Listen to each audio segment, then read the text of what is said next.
ಮೊದಲನೇ ಪ್ರಶ್ನೆ, ಭಾರತದ ಸಂವಿಧಾನದಲ್ಲಿ ಎಷ್ಟು ಬಗೆಯ ಮೂಲಭೂತ ಹಕ್ಕುಗಳನ್ನು ಗುರುತಿಸಲಾಗಿದೆ? ಭಾರತದ ಸಂವಿಧಾನದಲ್ಲಿ ಎಷ್ಟು ಬಗೆಯ ಮೂಲಭೂತ ಹಕ್ಕುಗಳನ್ನು ಗುರುತಿಸಲಾಗಿದೆ? 6, 7, 9, 8. ಸರಿಯಾದ ಉತ್ತರ ಒಟ್ಟು 6 ಬಗೆಯ ಮೂಲಭೂತ ಹಕ್ಕುಗಳನ್ನು ಗುರುತಿಸಲಾಗಿದೆ. ಅವು ಯಾವುವು ಎಂದರೆ ಸಮಾನತೆಯ ಹಕ್ಕು, ಸ್ವಾತಂತ್ರ್ಯದ ಹಕ್ಕು, ಶೋಷಣೆಯ ವಿರುದ್ಧದ ಹಕ್ಕು, ಧಾರ್ಮಿಕ ಸ್ವಾತಂತ್ರ್ಯದ ಹಕ್ಕು, ಸಾಂಸ್ಕೃತಿಕ ಮತ್ತು ಶೈಕ್ಷಣಿಕ ಹಕ್ಕು, ಸಾಂವಿಧಾನಿಕ ಪರಿಹಾರೋಪಾಯಗಳ ಹಕ್ಕು. ರಾಜ್ಯಗಳಿಗೆ ರಾಜ್ಯಪಾಲರನ್ನು ಯಾರು ನೇಮಕ ಮಾಡುತ್ತಾರೆ?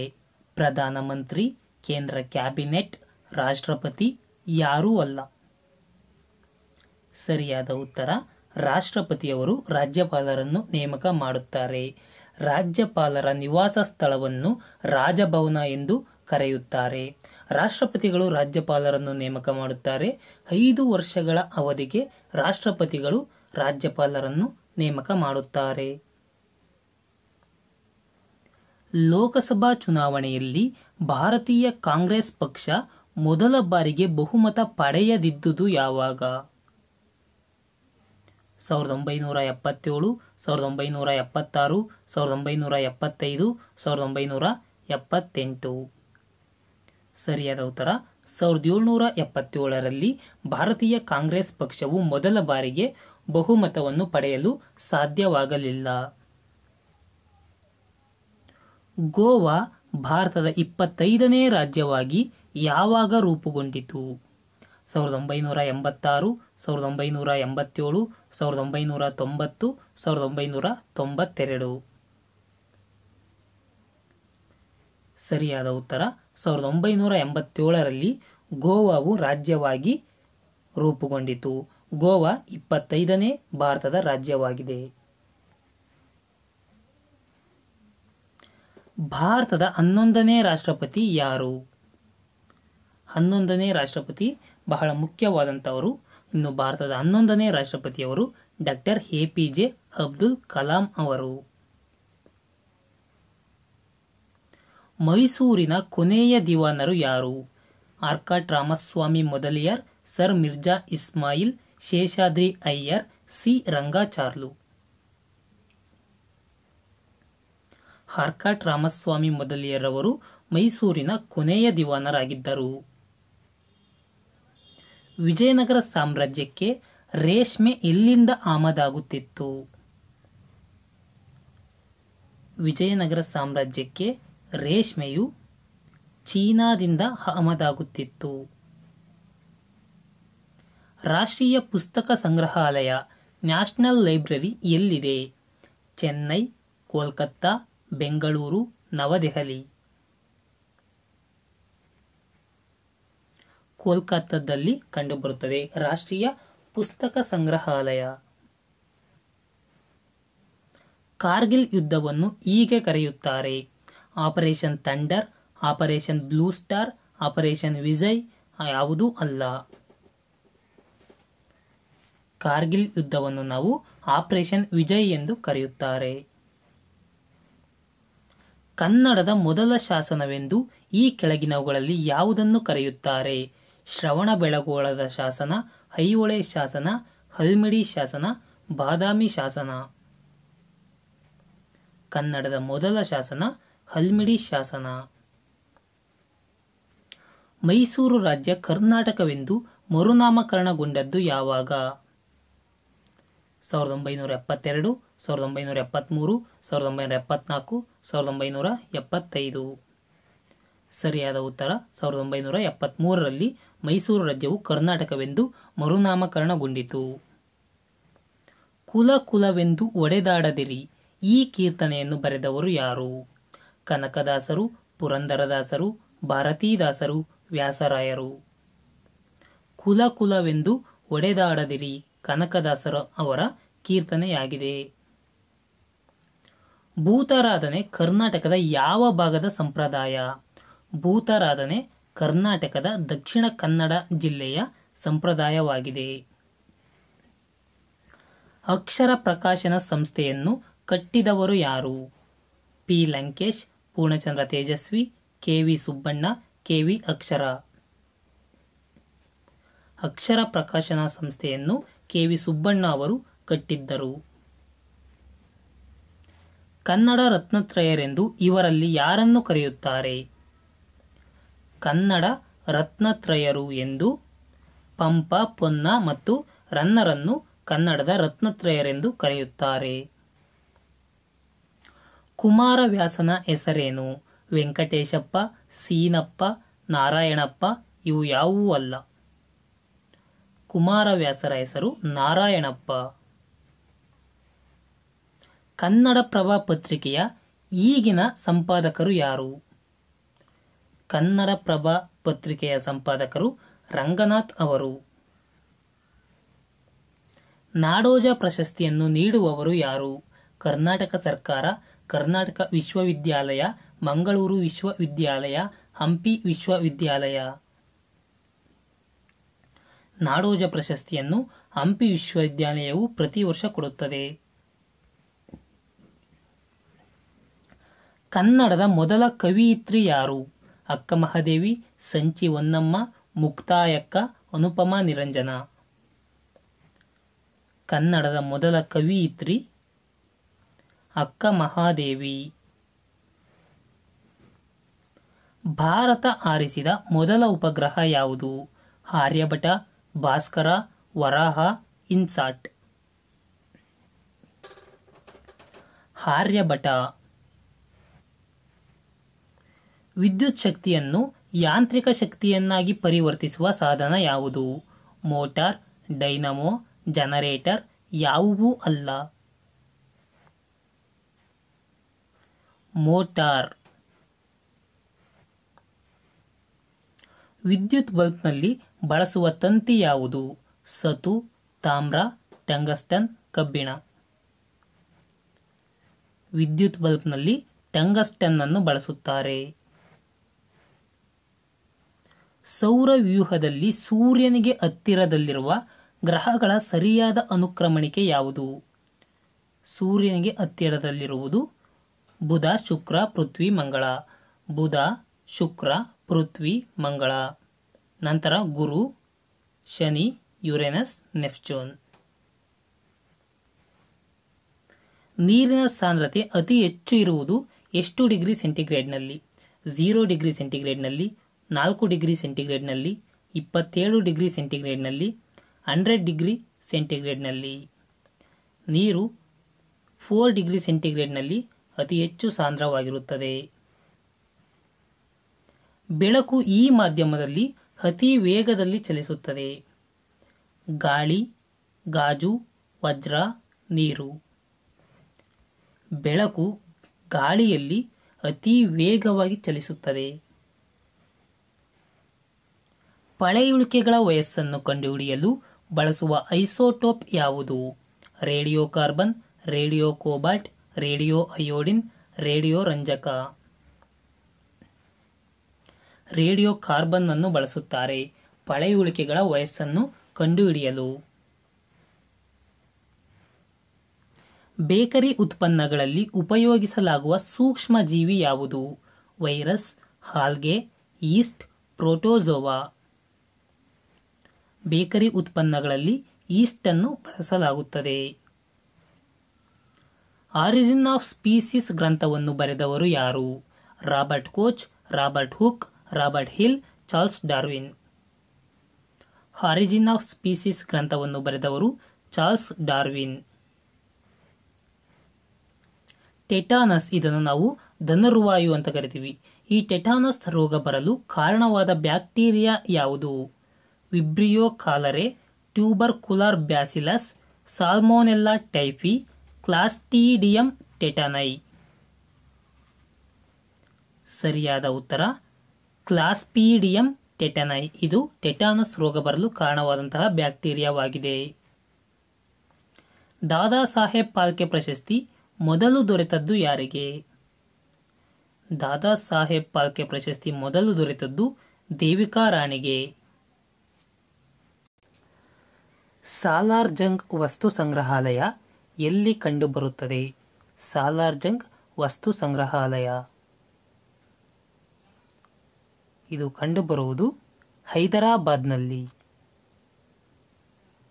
ಇನ್ನು ಹೊಯ್ಸಳ ಸಾಮ್ರಾಜ್ಯದ ಚಿಹ್ನೆ ಯಾವುದು?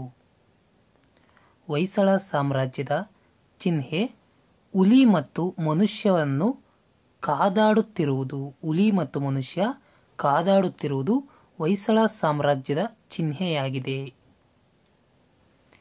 ಚಕ್ರವ್ಯೂಹವನ್ನು ಮಹಾಭಾರತದಲ್ಲಿ ಯಾರು ರಚಿಸಿದರು? ಕರ್ಣ, ದ್ರೋಣಾಚಾರ್ಯ, ದುರ್ಯೋಧನ, ಕೃಪಾಚಾರ್ಯರು. ಚಕ್ರವ್ಯೂಹವನ್ನು ದ್ರೋಣಾಚಾರ್ಯರು ರಚಿಸಿದರು. ಋತುಗಳ ಬದಲಾವಣೆ ಯಾವುದರಿಂದ ಉಂಟಾಗುತ್ತದೆ? ಭೂಮಿ ತನ್ನ ಅಕ್ಷೆಯಲ್ಲಿ ತಿರುಗುವುದರಿಂದ, ಭೂಮಿ ತನ್ನ ಅಕ್ಷೆಯಲ್ಲಿ ಸೂರ್ಯನ ಸುತ್ತ ಸುತ್ತುವುದರಿಂದ, ಚಂದ್ರ ಭೂಮಿಯ ಸುತ್ತ ಸುತ್ತುವುದರಿಂದ, ಇದು ಯಾವುದರಿಂದಲೂ ಆಗುವುದಿಲ್ಲ. ಋತುಗಳ ಬದಲಾವಣೆಯು ಭೂಮಿ ತನ್ನ ಅಕ್ಷೆಯಲ್ಲಿ ಸೂರ್ಯನ ಸುತ್ತ ಸುತ್ತುವುದರಿಂದ ಋತುಗಳ ಬದಲಾವಣೆಯಾಗುತ್ತದೆ. ಈ ಕೆಳಗಿನವುಗಳಲ್ಲಿ ಯಾವುದು ವಿಶ್ವಸಂಸ್ಥೆಯ ಸದಸ್ಯ ರಾಷ್ಟ್ರವಲ್ಲ? ವಿಶ್ವಸಂಸ್ಥೆಯ ಸದಸ್ಯ ರಾಷ್ಟ್ರ ಅಲ್ಲ. ತೈವಾನ್ ವಿಶ್ವಸಂಸ್ಥೆಯ ಸದಸ್ಯ ರಾಷ್ಟ್ರ ಅಲ್ಲ. ಭಾರತ, ಬರ್ಮಾ, ನಾರ್ವೆ ಈ ಮೂರು ಕೂಡ ವಿಶ್ವಸಂಸ್ಥೆಯ ಸದಸ್ಯ ರಾಷ್ಟ್ರಗಳಾಗಿವೆ. ಗಣಕಯಂತ್ರದಲ್ಲಿ ವಿವಿಧ ಸಾಂದ್ರತೆಯಲ್ಲಿ ಡಾಟಾ ಶೇಖರಿಸಿ ಇಡುವ ಮೆಮೊರಿ ಯಾವುದು? RAM, EPROM, ROM, PROM. Data ಶೇಖರಿಸಿ ಇಡುವ ಮೆಮೊರಿಯೇ RAM, RAM, random access memory. ಕಂಪ್ಯೂಟರ್ನ ಮಾನಿಟರ್ ಯಾವುದು? Input device, output device, input and output device ಯಾವುದೂ ಅಲ್ಲ. ಕಂಪ್ಯೂಟರ್ನಲ್ಲಿರತಕ್ಕಂಥ ಮಾನಿಟರ್ ಅದು ಒಂದು ಔಟ್ಪುಟ್ ಡಿವೈಸ್ ಆಗಿದೆ. ಕಂಪ್ಯೂಟರ್ನ ಮೆದುಳು ಯಾವುದು? CPU, input unit, control unit, arithmetic unit. ಕಂಪ್ಯೂಟರ್ನ ಮೆದುಳು CPU, central processing unit. Dialysis ಚಿಕಿತ್ಸೆಯನ್ನು ಯಾವ ಕಾಯಿಲೆಗೆ ಮಾಡಲಾಗುತ್ತದೆ? ಹೃದಯದ ಕಾಯಿಲೆಗೆ, ಮೂತ್ರಪಿಂಡದ ಕಾಯಿಲೆಗೆ, ಶ್ವಾಸಕೋಶದ ಕಾಯಿಲೆಗೆ, ಮೆದುಳಿನ ಕಾಯಿಲೆಗೆ. ಡಯಾಲಿಸಿಸ್ ಚಿಕಿತ್ಸೆಯನ್ನು ಮೂತ್ರಪಿಂಡದ ಕಾಯಿಲೆಗೆ ಮಾಡಲಾಗುತ್ತದೆ. ಸಂವಿಧಾನದಲ್ಲಿ ಭಾರತವನ್ನು ಏನೆಂದು ಉಲ್ಲೇಖಿಸಲಾಗಿದೆ?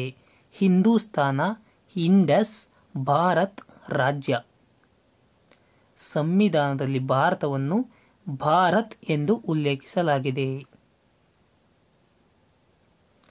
ಕರ್ನಾಟಕದ ವಿಧಾನಸಭೆಯ ಒಟ್ಟು ಸದಸ್ಯರ ಸಂಖ್ಯೆ ಎಷ್ಟು? 222, 225, 224, 223. ವಿಧಾನಸಭೆಯ ಒಟ್ಟು ಸದಸ್ಯರ ಸಂಖ್ಯೆ 225. ಸಂವಿಧಾನದ 370ನೇ ಅನುಚ್ಛೇದ ಈ ಹಿಂದೆ ಯಾವ ರಾಜ್ಯಕ್ಕೆ ಸಂಬಂಧಿಸಿತ್ತು? ಸಂವಿಧಾನದ 370ನೇ ಅನುಚ್ಛೇದವು ಜಮ್ಮು ಮತ್ತು ಕಾಶ್ಮೀರಕ್ಕೆ ಸಂಬಂಧಿಸಿತ್ತು. ಸಂವಿಧಾನದ 8ನೆಯ ಅನುಸೂಚಿಯು ಎಷ್ಟು ಭಾರತೀಯ ಭಾಷೆಗಳನ್ನು ಗುರುತಿಸಿದೆ? 24, 22, 20, 18. ಟೋಟಲ್ 22 ಭಾರತೀಯ ಭಾಷೆಗಳನ್ನು ಅನುಚ್ಛೇದ 8 ಗುರುತಿಸಿದೆ. ಸರ್ವೋಚ್ಚ ನ್ಯಾಯಾಲಯದ ನ್ಯಾಯಾಧೀಶರನ್ನು ನೇಮಿಸುವವರು ಯಾರು? ರಾಜ್ಯಪಾಲರು, ಸುಪ್ರೀಂ ಕೋರ್ಟ್ನ ಮುಖ್ಯ ನ್ಯಾಯಾಧೀಶರು, ಪ್ರಧಾನಮಂತ್ರಿಗಳು, ರಾಷ್ಟ್ರಪತಿಗಳು. ಸರ್ವೋಚ್ಚ ನ್ಯಾಯಾಲಯದ ನ್ಯಾಯಾಧೀಶರನ್ನು ನೇಮಿಸುವವರು ರಾಷ್ಟ್ರಪತಿಗಳು. ಚುನಾವಣಾ ಆಯೋಗದಲ್ಲಿ ಇರುವ ಸದಸ್ಯರ ಸಂಖ್ಯೆ ಎಷ್ಟು? 1, 2, 4, 3. ಚುನಾವಣಾ ಆಯೋಗದಲ್ಲಿ ಒಟ್ಟು 3 ಜನ ಸದಸ್ಯರು ಇರುತ್ತಾರೆ. ಜಾರ್ಖಂಡ್ ರಾಜ್ಯದ ರಾಜಧಾನಿ ಯಾವುದು? ಡೆಹ್ರಾಡೂನ್, ಧನ್ಬಾದ್, ರಾಂಚಿ, ನಾಸಿಕ್. ಜಾರ್ಖಂಡ್ ರಾಜ್ಯದ ರಾಜಧಾನಿ ರಾಂಚಿ. ಕೆಳಕಂಡ ಯಾವ ರಾಜ್ಯದಲ್ಲಿ ವಿಧಾನ ಪರಿಷತ್ ಇದೆ? ಬಿಹಾರ, ಮಹಾರಾಷ್ಟ್ರ, ಉತ್ತರ ಪ್ರದೇಶ ಎಲ್ಲವೂ. ವಿಧಾನ ಪರಿಷತ್ ಈ ಎಲ್ಲ ರಾಜ್ಯಗಳಲ್ಲಿ ಇದೆ. ಬಿಹಾರದಲ್ಲೂ ಇದೆ, ಮಹಾರಾಷ್ಟ್ರದಲ್ಲೂ ಇದೆ, ಉತ್ತರ ಪ್ರದೇಶದಲ್ಲೂ ಕೂಡ ಇದೆ. ನಮ್ಮ ದೇಶದಲ್ಲಿ ಎಮರ್ಜೆನ್ಸಿ ಬಂದ ವರ್ಷ ಯಾವುದು? 1975, 76, 74, 77. ಎಮರ್ಜೆನ್ಸಿ ಬಂದ ವರ್ಷ 1975. ಸಂವಿಧಾನದ ಯಾವ ಖಂಡಿಕೆಯನ್ವಯ ಅಸ್ಪೃಶ್ಯತೆಯನ್ನು ತೊಡೆದುಹಾಕಿದೆ? ಯಾವ ವಿಧಿಯನ್ವಯ ಅಸ್ಪೃಶ್ಯತೆಯನ್ನು ತೊಡೆದುಹಾಕಿದೆ? 17ನೇ ವಿಧಿಯನ್ವಯ. ಒಂದೇ ಮಾತರಂ ಬರೆದವರು ಯಾರು? ಒಂದೇ ಮಾತರಂ ಅನ್ನು ಬರೆದವರು ಬಂಕಿಮಚಂದ್ರ ಚಟರ್ಜಿ. ಈ ಕೆಳಕಂಡ ಸೇವೆಯು ಅಖಿಲ ಭಾರತ ಸೇವೆ ಅಲ್ಲ, ಆಲ್ ಇಂಡಿಯಾ ಸರ್ವಿಸಸ್ ಅಲ್ಲ. IAS, IPS, Indian foreign service, Indian forest service. ಇವುಗಳಲ್ಲಿ ಇಂಡಿಯನ್ ಫಾರಿನ್ ಸರ್ವಿಸ್ ಇದು ಅಖಿಲ ಭಾರತ ಸೇವೆ ಅಲ್ಲ. IAS, IPS ಮತ್ತು IFS ಇವು ಮೂರು ಕೂಡ ಅಖಿಲ ಭಾರತ ಸೇವೆಗಳಾಗಿವೆ. ಭಾರತದ ರಫ್ತಿನ ವಸ್ತುಗಳಲ್ಲಿ ಅತಿ ಪುರಾತನವಾದದ್ದು ಯಾವುದು? ಗೋಧಿ, ಅಕ್ಕಿ, ಚಹಾ, ಸಾಂಬಾರು ಪದಾರ್ಥಗಳು. ಅತಿ ಪುರಾತನವಾದದ್ದು ಸಾಂಬಾರು ಪದಾರ್ಥಗಳು. ಜಲಿಯನ್ ವಾಲಾಬಾಗ್ ಹತ್ಯಾಕಾಂಡಕ್ಕೆ ಕಾರಣನಾದವನು ಯಾರು? General Mackenzie, general Dyer, general Minto, general Harris. Jallian Walabagh ಹತ್ಯಾಕಾಂಡಕ್ಕೆ ಕಾರಣವಾದವರು ಜನರಲ್ ಡಯರ್. 1764 ಬಕ್ಸಾರ್ ಕದನದಲ್ಲಿ ಬ್ರಿಟಿಷರನ್ನು ಎದುರಿಸಿದವರು ಯಾರು? ಬ್ರಿಟಿಷರನ್ನು ಎದುರಿಸಿದವರು ಬಕ್ಸಾರ್ ಕದನದಲ್ಲಿ ಮೀರ್ ಕಾಸಿಂ. ಕರ್ನಾಟಕದಲ್ಲಿ ಎಲ್ಲಿ ದೊರೆತ ಶಿಲಾಶಾಸನದಲ್ಲಿ ಅಶೋಕನ ಹೆಸರಿದೆ? ಬ್ರಹ್ಮಗಿರಿ, ಕೊಪ್ಪಳ, ನಿಟ್ಟೂರು, ಮಸ್ಕಿ. ಎಲ್ಲಿ ಅಂದರೆ ಅದು ಮಸ್ಕಿಯಲ್ಲಿ ದೊರೆತ ಶಿಲಾಶಾಸನದಲ್ಲಿ ಅಶೋಕನ ಹೆಸರಿದೆ. ಭಾರತ ಹಾಗೂ ಪಾಕಿಸ್ತಾನದ ನಡುವೆ ಗಡಿರೇಖೆ ರಚಿಸಿದವರು ಯಾರು? ಭಾರತ ಮತ್ತು ಪಾಕಿಸ್ತಾನದ ನಡುವೆ ಸಿರಿಲ್ ರ್ಯಾಡ್ಕ್ಲಿಫ್ ಅವರು ಗಡಿರೇಖೆಯನ್ನು ರಚಿಸಿದ್ದಾರೆ. ದೇಶದ ರಾಜಧಾನಿಯನ್ನು ಕೋಲ್ಕತ್ತಾದಿಂದ ದೆಹಲಿಗೆ ವರ್ಗಾಯಿಸಲು ಸೂಚಿಸಿದ ಗವರ್ನರ್ ಜನರಲ್ ಯಾರು? Lord Curzon, lord Ripon, lord Hardinge, lord Dufferin. ಕೋಲ್ಕತ್ತಾದಿಂದ ದೆಹಲಿಗೆ ವರ್ಗಾಯಿಸಲು ಸೂಚಿಸಿದ ಗವರ್ನರ್ ಲಾರ್ಡ್ ಆರ್ಡಿಂಜ್. ಭಾರತದ ರಾಷ್ಟ್ರೀಯ ಕಾಂಗ್ರೆಸ್ನ ಮೊದಲ ಅಧಿವೇಶನ ನಡೆದ ಸ್ಥಳ ಯಾವುದು? ದೆಹಲಿ, ಆಗ್ರಾ, ಕೋಲ್ಕತ್ತಾ, ಮುಂಬೈ.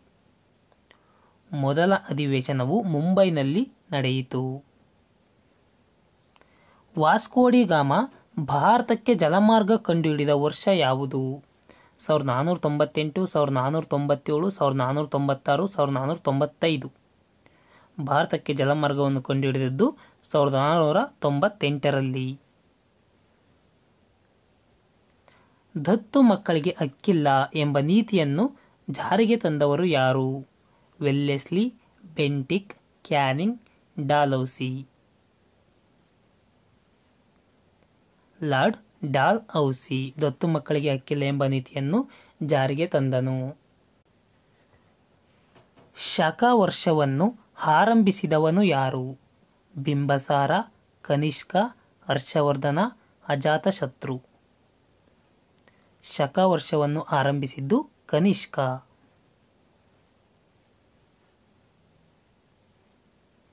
ಬಾಂಬೆ ಐ ಎನ್ನುವ ಪ್ರದೇಶ ಪ್ರಸಿದ್ಧವಾಗಿರುವುದು ಯಾವುದಕ್ಕೆ? ಅಣುಶಕ್ತಿಗೆ, ಉಕ್ಕಿನ ಕಾರ್ಖಾನೆಗೆ, ಪೆಟ್ರೋಲಿಯಂ ನಿಕ್ಷೇಪಕ್ಕೆ, ರಾಸಾಯನಿಕ ಕಾರ್ಖಾನೆಗೆ.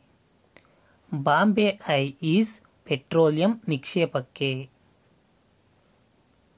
ಭಾರತದ ಅತ್ಯಂತ ಉದ್ದವಾದ ನದಿ ಯಾವುದು? ಅತ್ಯಂತ ಉದ್ದವಾದ ನದಿ ಗಂಗಾ ನದಿ. ಭಾರತದ ಮೊಟ್ಟಮೊದಲ ಜಲವಿದ್ಯುತ್ ಉತ್ಪಾದನಾ ಕೇಂದ್ರ ಯಾವುದು? ಮಂಡಿ, ಶಿವನಸಮುದ್ರ, ಪೈಕಾರ, ಜೋಗ. ಮೊಟ್ಟ ಮೊದಲ ಜಲವಿದ್ಯುತ್ ಉತ್ಪಾದನಾ ಕೇಂದ್ರ ಶಿವನಸಮುದ್ರ. ಕನ್ನಡ ಭಾಷೆಯ ಮೊದಲ ವೃತ್ತಪತ್ರಿಕೆ ಯಾವುದು? ಮಂಗಳೂರು ಸಮಾಚಾರ, ಮೈಸೂರು ಸಮಾಚಾರ, ಕರ್ನಾಟಕ ಪ್ರಾದೇಶಿಕ, ಮೈಸೂರು ರೆಕಾರ್ಡರ್. ಮಂಗಳೂರು ಸಮಾಚಾರ ಮೊದಲ ಕನ್ನಡ ಭಾಷೆಯ ವೃತ್ತಪತ್ರಿಕೆಯಾಗಿದೆ. ಸಂವಿಧಾನ ರಚನಾ ಸಮಿತಿಯ ಅಧ್ಯಕ್ಷರು ಯಾರು? ರಚನಾ ಸಮಿತಿಯ ಅಧ್ಯಕ್ಷರು ಡಾಕ್ಟರ್ ರಾಜೇಂದ್ರ ಪ್ರಸಾದ್. ವಂದಿಸಿ ಬರೆಯಿರಿ. ರಾಜಾರಾಮ್ ಮೋಹನ್ ರಾಯ್, ದಯಾನಂದ ಸರಸ್ವತಿ, ಜ್ಯೋತಿಬಾ ಫುಲೆ, ಡಾಕ್ಟರ್ ಆತ್ಮಾರಾಮ್ ಪಾಂಡುರಂಗ. ಅವರು ಸ್ಥಾಪಿಸಿದ ಸಮಾಜಗಳಿಗೆ ವಂದಿಸಿ ಬರೆಯಿರಿ. ಸರಿಯಾದ ಉತ್ತರ ರಾಜಾರಾಮ್ ಮೋಹನ್ ರಾಯ್ ಅವರು ಬ್ರಹ್ಮ ಸಮಾಜವನ್ನು ಸ್ಥಾಪಿಸಿದರು. ಸ್ವಾಮಿ ದಯಾನಂದ ಸರಸ್ವತಿಯವರು ಆರ್ಯ ಸಮಾಜವನ್ನು ಸ್ಥಾಪಿಸಿದರು. ಜ್ಯೋತಿಬಾ ಫುಲೆ ಅವರು ಸತ್ಯಶೋಧಕ ಸಮಾಜವನ್ನು ಸ್ಥಾಪಿಸಿದರು. ಡಾಕ್ಟರ್ ಆತ್ಮಾರಾಮ್ ಪಾಂಡುರಂಗ ಅವರು ಪ್ರಾರ್ಥನಾ ಸಮಾಜವನ್ನು ಸ್ಥಾಪಿಸಿದರು. ಇನ್ನುಳಿದಂತಹ ಒಂದೇ ಒಂದು ಸೊಸೈಟಿ ಥಿಯೋಸಾಫಿಕಲ್ ಸೊಸೈಟಿ. ಇದನ್ನು ಮೇಡಮ್ ಬ್ಲಾವರ್ಸ್ಕಿ ಮತ್ತು ಸರ್ ಆಲ್ಕಾಟ್ ಅವರು ಸ್ಥಾಪಿಸಿದರು. ಚೌರಿ ಚೌರ ಎನ್ನುವ ಊರು ಇರುವುದು ಎಲ್ಲಿ? ಉತ್ತರ ಪ್ರದೇಶ, ಬಿಹಾರ, ಮಧ್ಯಪ್ರದೇಶ, ಪಂಜಾಬ್. ಚೌರಿ ಚೌರ ಕಂಡುಬರುವುದು ಉತ್ತರ ಪ್ರದೇಶದಲ್ಲಿ. ರಾಷ್ಟ್ರೀಯ ಶಾಲೆಗಳ ಸ್ಥಾಪನೆಯ ಬಗ್ಗೆ ಕೆಳಕಂಡ ಜೋಡಿಗಳನ್ನು ಹೊಂದಿಸಿ ಬರೆಯಿರಿ. ಅಂದರೆ ರಾಷ್ಟ್ರೀಯ ಶಾಲೆಗಳು ಯಾವ ಜಿಲ್ಲೆಗೆ ಸಂಬಂಧಿಸಿದಂಥ ರಾಷ್ಟ್ರೀಯ ಶಾಲೆಗಳನ್ನು ಸ್ಥಾಪನೆ ಮಾಡಿದವರು ಯಾರು? ಧಾರವಾಡದಲ್ಲಿ, ಮಂಗಳೂರಿನಲ್ಲಿ, ಗುಲ್ಬರ್ಗಾದಲ್ಲಿ, ಬೆಳಗಾಮಲ್ಲಿ, ರಾಯಚೂರಿನಲ್ಲಿ ರಾಷ್ಟ್ರೀಯ ಶಾಲೆಗಳ ಸ್ಥಾಪನೆ ಮಾಡಿದ ವ್ಯಕ್ತಿಗಳು ಯಾರು ಎಂದು ಹೊಂದಿಸಿ ಬರೆಯಿರಿ. ಸರಿಯಾದ ಉತ್ತರ ಕಾರ್ನಾಡ ಸದಾಶಿವರಾವ್ ಅವರು ಮಂಗಳೂರಿನಲ್ಲಿ ರಾಷ್ಟ್ರೀಯ ಶಾಲೆಯನ್ನು ಸ್ಥಾಪನೆ ಮಾಡಿದರು. ದೇವಳಗಾವಕರ್ ಅವರು ಗುಲ್ಬರ್ಗಾದಲ್ಲಿ ರಾಷ್ಟ್ರೀಯ ಶಾಲೆಯನ್ನು ಸ್ಥಾಪಿಸಿದರು. ಪಂಡಿತ ತಾರಾನಾಥ ಅವರು ರಾಯಚೂರಿನಲ್ಲಿ ರಾಷ್ಟ್ರೀಯ ಶಾಲೆಯನ್ನು ಸ್ಥಾಪಿಸಿದರು. ಹಾಲೂರು ವೆಂಕಟರಾವ್ ಅವರು ಧಾರವಾಡದಲ್ಲಿ ರಾಷ್ಟ್ರೀಯ ಶಾಲೆಯನ್ನು ಸ್ಥಾಪಿಸಿದರು. ಗಂಗಾಧರರಾವ್ ದೇಶಪಾಂಡೆ ಅವರು ಬೆಳಗಾಂನಲ್ಲಿ ರಾಷ್ಟ್ರೀಯ ಶಾಲೆಯನ್ನು ಸ್ಥಾಪಿಸಿದರು. ವಿಶ್ವಸಂಸ್ಥೆಯ ಶೈಕ್ಷಣಿಕ, ವೈಜ್ಞಾನಿಕ ಮತ್ತು ಸಾಂಸ್ಕೃತಿಕ ಸಂಸ್ಥೆ ಯುನೆಸ್ಕೋ ಇದರ ಆಡಳಿತ ಕಚೇರಿ ಎಲ್ಲಿದೆ? ನ್ಯೂಯಾರ್ಕ್ನಲ್ಲಿ, ರೋಮ್ನಲ್ಲಿ, ಪ್ಯಾರಿಸ್ನಲ್ಲಿ, ಲಂಡನ್ನಲ್ಲಿ. ಯುನೆಸ್ಕೋದ ಆಡಳಿತ ಕಚೇರಿ ಪ್ಯಾರಿಸ್ನಲ್ಲಿ ಕಂಡುಬರುತ್ತದೆ. ಭಾರತದ ವಿಸ್ತೀರ್ಣವೆಷ್ಟು? ಭಾರತದ ವಿಸ್ತೀರ್ಣ 32,87,263 ಚದರ ಕಿಲೋಮೀಟರ್ ಆಗಿದೆ. ಭಾರತದಲ್ಲಿಯೇ ಅತಿ ಕಡಿಮೆ ಮಳೆ ಬೀಳುವ ಪ್ರದೇಶ ಯಾವುದು? ಥಾರ್, ರೋಯ್ಲಿ, ಉತ್ತರ ಕಾಶ್ಮೀರ, ಕಾರಾಕೋರಂ. ಅತಿ ಕಡಿಮೆ ಮಳೆ ಬೀಳುವ ಪ್ರದೇಶ ರೋಯ್ಲಿ. ಸ್ವತಂತ್ರ ಭಾರತದ ಮೊಟ್ಟ ಮೊದಲ ವಿವಿಧೋದ್ದೇಶ ನದಿ ಕಣಿವೆ ಯೋಜನೆ ಯಾವುದು? ಬಾಕ್ರಾನಂಗಲ್, ಕೋಸಿ, ದಾಮೋದರ್ ನದಿ ಕಣಿವೆ, ಹಿರಾಕುಡ್. ವಿವಿಧೋದ್ದೇಶ ನದಿ ಕಣಿವೆ ಯೋಜನೆ ದಾಮೋದರ್ ನದಿ ಕಣಿವೆ ಯೋಜನೆ. ಭಾರತದಲ್ಲಿ ಅತಿ ಹೆಚ್ಚು ಕಲ್ಲಿದ್ದಲು ನಿಕ್ಷೇಪವನ್ನು ಹೊಂದಿರುವ ರಾಜ್ಯ ಯಾವುದು? ಛತ್ತೀಸ್ಗಢ, ಬಿಹಾರ, ಜಾರ್ಖಂಡ್, ಮಧ್ಯಪ್ರದೇಶ. ಅತಿ ಹೆಚ್ಚು ಕಲ್ಲಿದ್ದಲು ನಿಕ್ಷೇಪ ಹೊಂದಿರುವ ರಾಜ್ಯ ಜಾರ್ಖಂಡ್. ಭಾರತದ ಮೊಟ್ಟ ಮೊದಲ ಅಣುಸ್ಥಾವರ ಯಾವುದು? ನರೋರಾ, ಕೈಗಾ, ಕಲ್ಪಕಂ, ತಾರಾಪುರ. ಮೊಟ್ಟ ಮೊದಲ ಅಣುಸ್ಥಾವರ ತಾರಾಪುರ, ಮಹಾರಾಷ್ಟ್ರದ ತಾರಾಪುರ. ಒರಿಸ್ಸಾ ರಾಜ್ಯದಲ್ಲಿರುವ ಬಂದರು ಯಾವುದು? ಪಾರಾದೀಪ್, ಹಾಲ್ದಿಯಾ, ಕಾಂಡ್ಲಾ, ನವಸೇವಾ. ಒಡಿಶಾ ರಾಜ್ಯದಲ್ಲಿ ಪಾರಾದೀಪ್ ಬಂದರು ಕಂಡುಬರುತ್ತದೆ. ಕರ್ನಾಟಕ ರಾಜ್ಯದಲ್ಲಿ ವಿಸ್ತೀರ್ಣದಲ್ಲಿ ಅತಿ ದೊಡ್ಡ ಜಿಲ್ಲೆ ಯಾವುದು? ಗುಲ್ಬರ್ಗಾ, ಬೆಳಗಾವಿ, ಬಳ್ಳಾರಿ, ಶಿವಮೊಗ್ಗ. ವಿಸ್ತೀರ್ಣದಲ್ಲಿ ಅತಿ ದೊಡ್ಡ ಜಿಲ್ಲೆ ಬೆಳಗಾವಿ. ಶ್ರೀರಂಗಪಟ್ಟಣ ಯಾವ ಜಿಲ್ಲೆಯಲ್ಲಿದೆ? ಹಾಸನ, ಮಂಡ್ಯ, ಮೈಸೂರು, ಚಾಮರಾಜನಗರ. ಶ್ರೀರಂಗಪಟ್ಟಣ ಮಂಡ್ಯ ಜಿಲ್ಲೆಯಲ್ಲಿ ಕಂಡುಬರುತ್ತದೆ. ಕಳಸಾ ಬಂಡೂರಿ ನಾಲಾ ಯೋಜನೆ ಪ್ರಾರಂಭವಾಗುವುದು ಎಲ್ಲಿಂದ ಅಂದರೆ ಯಾವ ಜಿಲ್ಲೆಯಿಂದ? ಗದಗ ಜಿಲ್ಲೆಯಿಂದ, ಬಿಜಾಪುರ ಜಿಲ್ಲೆಯಿಂದ, ಬೆಳಗಾವಿ ಜಿಲ್ಲೆಯಿಂದ, ಉತ್ತರ ಕನ್ನಡ ಜಿಲ್ಲೆಯಿಂದ. ಕಳಸಾ ಬಂಡೂರಿ ನಾಲಾ ಯೋಜನೆ ಬೆಳಗಾವಿ ಜಿಲ್ಲೆಯಿಂದ ಪ್ರಾರಂಭವಾಗುತ್ತದೆ. ಈ ಕೆಳಕಂಡ ಜೋಡಿಗಳ ಸರಿಯಾದ ಉತ್ತರವನ್ನು ತಿಳಿಸಿ. ಆರ್.ಕೆ. ಶ್ರೀಕಂಠನ್ ಅವರು ಯಾವ ಸಂಗೀತಕ್ಕೆ ಸಂಬಂಧಿಸಿದ್ದಾರೆ? ರತ್ನಮಾಲಾ ಪ್ರಕಾಶ್ ಅವರು ಯಾವ ಸಂಗೀತಕ್ಕೆ ಸಂಬಂಧಿಸಿದ್ದಾರೆ? ಶಶಾಂಕ್ ಅವರು ಯಾವುದಕ್ಕೆ ಸಂಬಂಧಿಸಿದ್ದಾರೆ? ಮಾಧವ ಗುಡಿ ಅವರು ಯಾವುದಕ್ಕೆ ಸಂಬಂಧಿಸಿದ್ದಾರೆ? ಇನ್ನು ಸರಿಯಾದ ಉತ್ತರ ನೋಡುವುದಾದರೆ ಆರ್.ಕೆ. ಶ್ರೀಕಂಠನ್ ಅವರು ಕರ್ನಾಟಕದ ಶಾಸ್ತ್ರೀಯ ಸಂಗೀತಕ್ಕೆ ಸಂಬಂಧಿಸಿದ್ದಾರೆ. ರತ್ನಮಾಲಾ ಪ್ರಕಾಶ ಅವರು ಸುಗಮ ಸಂಗೀತಕ್ಕೆ ಸಂಬಂಧಿಸಿದ್ದಾರೆ. ಶಶಾಂಕ ಅವರು ಕೊಳಲು ವಾದಕರಾಗಿದ್ದಾರೆ. ಮಾಧವಗುಡಿ ಅವರು ಹಿಂದೂಸ್ತಾನಿ ಸಂಗೀತಕ್ಕೆ ಸಂಬಂಧಿಸಿದ್ದಾರೆ. ಕ್ಯಾಪ್ಟನ್ ಗೋಪಿನಾಥ್ ಹಾಗೂ ವಿಜಯ್ ಮಲ್ಯ ಇವರಿಬ್ಬರೂ ಸಾಮಾನ್ಯವಾದ ಉದ್ದಿಮೆ ಯಾವುದು? ಇವರಿಬ್ಬರಿಗೂ ಸಾಮಾನ್ಯವಾಗಿರುವ ಉದ್ದಿಮೆ ಅಂದರೆ ಅದು ವಾಯುಯಾನ ಸಂಸ್ಥೆ. ವಾಯುಯಾನ ಸಂಸ್ಥೆಯನ್ನು ಗೋಪಿನಾಥ್ ಅವರು ಕೂಡ ನಡೆಸುತ್ತಿದ್ದಾರೆ ಹಾಗೂ ವಿಜಯ್ ಮಲ್ಯ ಅವರು ಕೂಡ ವಾಯುಯಾನದಲ್ಲಿ ಹೆಚ್ಚು ಹೆಸರುವಾಸಿಯಾಗಿದ್ದಾರೆ. ಕರ್ನಾಟಕದ ಕೆಳಕಂಡ ಪಟ್ಟಣ ನದಿ ತೀರದಲ್ಲಿ ಇಲ್ಲ. ಹರಿಹರ, ಶಿವಮೊಗ್ಗ, ಶ್ರೀರಂಗಪಟ್ಟಣ, ಮಡಿಕೇರಿ. ನೋಡಿ ಇಲ್ಲಿ ಮಡಿಕೇರಿ ಇದು ನದಿ ತೀರದಲ್ಲಿ ಕಂಡುಬರುವುದಿಲ್ಲ. ಇನ್ನುಳಿದ 3 ಪಟ್ಟಣಗಳು ನದಿ ತೀರದಲ್ಲಿ ಕಂಡುಬರುತ್ತವೆ. ಮೈಸೂರು ಸ್ಯಾಂಡಲ್ ಸೋಪ್ ತಯಾರಿಸುವ ಕಾರ್ಖಾನೆ ಎಲ್ಲಿದೆ? ಮೈಸೂರು, ಬೆಂಗಳೂರು, ಶಿವಮೊಗ್ಗ, ಚನ್ನಪಟ್ಟಣ. ಮೈಸೂರು ಸ್ಯಾಂಡಲ್ ಸೋಪ್ ಬೆಂಗಳೂರಿನಲ್ಲಿ ಕಾರ್ಖಾನೆ ಇದೆ. ಕಮಲ್ ಮಹಲ್ ಎಲ್ಲಿದೆ? ಬಾದಾಮಿ, ಹಂಪಿ, ಪಟ್ಟದಕಲ್ಲು, ಐಹೊಳೆ. ಕಮಲ್ ಮಹಲ್ ಹಂಪಿಯಲ್ಲಿ ಕಂಡುಬರುತ್ತದೆ. ಪಶುಸಂಗೋಪನೆಗೆ ಸಂಬಂಧಿಸಿದ ವಿಶ್ವವಿದ್ಯಾನಿಲಯದ ಕೇಂದ್ರ ಸ್ಥಾನ ಯಾವುದು? ಧಾರವಾಡ, ಮಂಗಳೂರು, ಬೀದರ್, ಬೆಳಗಾವಿ. ಪಶುಸಂಗೋಪನೆ ಇದರ ವಿಶ್ವವಿದ್ಯಾನಿಲಯ ಬೀದರ್ನಲ್ಲಿ ಕಂಡುಬರುತ್ತದೆ. ಜಾವಗಲ್ ಊರು ಯಾವ ಜಿಲ್ಲೆಯಲ್ಲಿದೆ? ಹಾಸನ, ಮೈಸೂರು, ಬೆಂಗಳೂರು, ಚಿಕ್ಕಮಗಳೂರು. ಜಾವಗಲ್ ಎಂಬುವಂತಹ ಊರು ಹಾಸನದಲ್ಲಿ ಕಂಡುಬರುತ್ತದೆ. ಜಮಖಂಡಿಯ ಹೆಸರಾಂತ ವ್ಯಕ್ತಿ ಯಾರು? ಜಮಖಂಡಿಯ ಹೆಸರಾಂತ ವ್ಯಕ್ತಿ ಯಾರು? ಎಸ್.ಆರ್. ಶುಂಠಿ, ಬಿ.ಡಿ. ಜತ್ತಿ, ದೇವರಾಜ ಅರಸು, ಎಸ್.ಆರ್. ಬೊಮ್ಮಾಯಿ. ಜಮಖಂಡಿಯ ಹೆಸರಾಂತ ವ್ಯಕ್ತಿ ಬಿ.ಡಿ. ಜತ್ತಿ ಅವರು. ಪಾಕಿಸ್ತಾನದ ಐಎಸ್ಐ ಎಂದರೆ ಏನು? ಐಎಸ್ಐ ಅಂದರೆ ಏನು?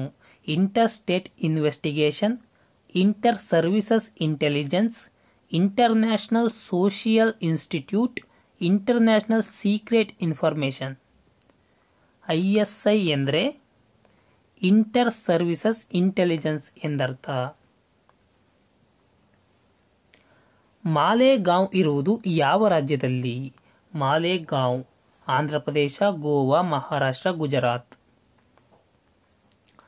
ಮಾಲೇಗಾಂವ್ ಮಹಾರಾಷ್ಟ್ರದಲ್ಲಿ ಕಂಡುಬರುತ್ತದೆ. ವಿಶ್ವ ಹೃದಯ ದಿನ ಆಚರಿಸುವುದು ಯಾವಾಗ? September 24, October 24, September 25, October 25. ವಿಶ್ವ ಹೃದಯ ದಿನ ಸೆಪ್ಟೆಂಬರ್ 24. ರಾಜ್ಯವೊಂದರ ಮುಖ್ಯಮಂತ್ರಿಯಾದ ಮೊದಲ ಸಿನಿಮಾ ನಟ ಯಾರು? ರಾಜ್ಯವೊಂದರ ಮುಖ್ಯಮಂತ್ರಿಯಾದ ಮೊದಲ ಸಿನಿಮಾ ನಟ ಎಂ.ಜಿ. ರಾಮಚಂದ್ರನ್ ಅವರು. ಭಾರತದ ಅತ್ಯಂತ ಹೆಚ್ಚು ಸಿಬ್ಬಂದಿ ಹೊಂದಿರುವ ಸಾರ್ವಜನಿಕ ಉದ್ಯಮ ಯಾವುದು? ಅತಿ ಹೆಚ್ಚು ಕೂಲಿ ಕಾರ್ಮಿಕರನ್ನು ಹಾಗೂ ಸಿಬ್ಬಂದಿಯನ್ನು ಹೊಂದಿರುವಂತಹ ದೊಡ್ಡ ಸಾರ್ವಜನಿಕ ಉದ್ಯಮ ಭಾರತದಲ್ಲಿ ಅಂದರೆ ಅದು ಭಾರತೀಯ ರೈಲ್ವೆ. ವಾಯುಸೇನೆಯ ಯಾವ ಕಮಾಂಡ್ನ ಕೇಂದ್ರ ಕಚೇರಿ ಬೆಂಗಳೂರಿನಲ್ಲಿದೆ. ನೈಋತ್ಯ ಕಮಾಂಡ್, ದಕ್ಷಿಣ ಕಮಾಂಡ್, ತರಬೇತಿ ಕಮಾಂಡ್, ಕೇಂದ್ರ ಏರ್ ಕಮಾಂಡ್. ಇದರಲ್ಲಿ ತರಬೇತಿ ಕಮಾಂಡ್ನ ಕೇಂದ್ರ ಕಚೇರಿ ಬೆಂಗಳೂರಿನಲ್ಲಿ ಕಂಡುಬರುತ್ತದೆ. ನ್ಯಾಷನಲ್ ಕೆಡೆಟ್ ಕಾರ್ಪ್ಸ್ NCC ಅಂತ ಏನು ಕರಿತೀವಿ, ಇದನ್ನು ಸ್ಥಾಪಿಸಿದ್ದು ಯಾವಾಗ? 1948, 1947, 1946, 1949. NCCಯನ್ನು ಸ್ಥಾಪಿಸಿದ್ದು 1948ರಲ್ಲಿ. ಪ್ರಧಾನಮಂತ್ರಿಗಳ ಸುರಕ್ಷತೆಗೆಂದೇ ಸ್ಥಾಪಿಸಲಾದ ಪಡೆ ಯಾವುದು? ಪ್ರಧಾನಮಂತ್ರಿಗಳ ರಕ್ಷಣೆಗೆ ಸ್ಥಾಪಿಸಲಾದ ಪಡೆ ಯಾವುದು? ನ್ಯಾಷನಲ್ ಸೆಕ್ಯೂರಿಟಿ ಗಾರ್ಡ್, ಕೇಂದ್ರೀಯ ಮೀಸಲು ಪಡೆ, ಹೋಮ್ ಗಾರ್ಡ್, ಪ್ರೊಟೆಕ್ಷನ್ ಗ್ರೂಪ್. ಪ್ರಧಾನಮಂತ್ರಿಗಳ ಸುರಕ್ಷತೆಗಾಗಿ ಪ್ರೊಟೆಕ್ಷನ್ ಗ್ರೂಪ್ ಅನ್ನು ಸ್ಥಾಪಿಸಲಾಗಿದೆ. ಕವಿರಾಜ ಮಾರ್ಗವನ್ನು ರಚಿಸಿದ ದೊರೆ ಯಾರು? ಇಮ್ಮಡಿ ಪುಲಕೇಶಿ, ಅಮೋಘವರ್ಷ ನೃಪತುಂಗ, ಕೃಷ್ಣದೇವರಾಯ, ದಂತಿದುರ್ಗ. ಕವಿರಾಜ ಮಾರ್ಗವನ್ನು ಅಮೋಘವರ್ಷ ನೃಪತುಂಗ ಅವರು ರಚಿಸಿದ್ದಾರೆ. ರಾಜ್ಯದ ಅತಿ ಹೆಚ್ಚು ಸಿಮೆಂಟ್ ಉತ್ಪಾದಿಸುವ ಜಿಲ್ಲೆ ಯಾವುದು? ಗುಲ್ಬರ್ಗ, ಬಳ್ಳಾರಿ, ಧಾರವಾಡ, ದಾವಣಗೆರೆ. ಸಿಮೆಂಟನ್ನು ಗುಲ್ಬರ್ಗದಲ್ಲಿ ಅತಿ ಹೆಚ್ಚಾಗಿ ಉತ್ಪಾದಿಸಲಾಗುತ್ತದೆ. ಲಿಂಗನಮಕ್ಕಿ ಅಣೆಕಟ್ಟನ್ನು ಯಾವ ನದಿಗೆ ಅಡ್ಡಲಾಗಿ ಕಟ್ಟಿದೆ? ತುಂಗಭದ್ರಾ, ಕೃಷ್ಣ, ಶರಾವತಿ, ಕಾಳಿ. ಲಿಂಗನಮಕ್ಕಿ ಅಣೆಕಟ್ಟನ್ನು ಶರಾವತಿ ನದಿಗೆ ಅಡ್ಡಲಾಗಿ ಕಟ್ಟಲಾಗಿದೆ. ಸಿಲಿಕಾನ್ ವ್ಯಾಲಿ ಇರುವುದು ಎಲ್ಲಿ? Bengaluru, America, London, Switzerland. Silicon valley ಕಂಡುಬರುವುದು ಅಮೆರಿಕಾದಲ್ಲಿ.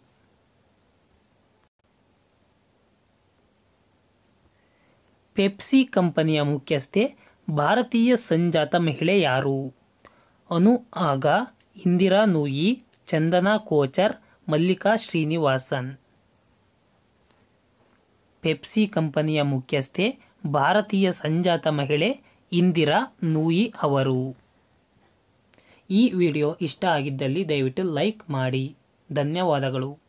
ಇದೇ ರೀತಿಯ ಹೊಸ ವಿಡಿಯೋಗಳಿಗಾಗಿ ನಮ್ಮ ಯೂಟ್ಯೂಬ್ ಚಾನಲ್ಗೆ ಸಬ್ಸ್ಕ್ರೈಬ್ ಆಗಿ ಮತ್ತು ಪಕ್ಕದಲ್ಲಿರುವ ಬೆಲ್ ಐಕಾನ್ ಮೇಲೆ ಕ್ಲಿಕ್ ಮಾಡಿ.